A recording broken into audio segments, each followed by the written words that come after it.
Magandang hapon mga Kuya Koys. Eto na naman tayo.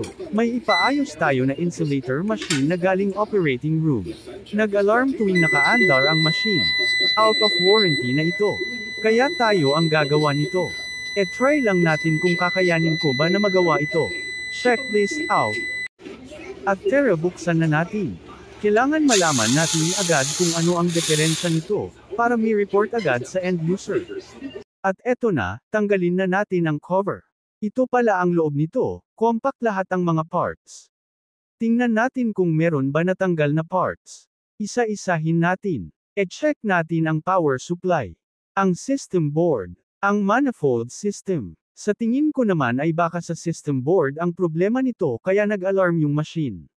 Last ay e-check natin ang voltahe ng power supply. Kung meron ba itong 5 volts, 24 volts, 12 volts at negative 12 volts. At kung meron lahat ng voltahe ay wala nang ibang suspetsya kung hindi may problema sa system board. Gagawa na lang natin ng report na kontaken ang supplier kung ano ang kanilang mairekomenda. Pag di na kaya namin ay ipinaubayan na namin sa supplier kasi sa kanila ay parts maire-replace.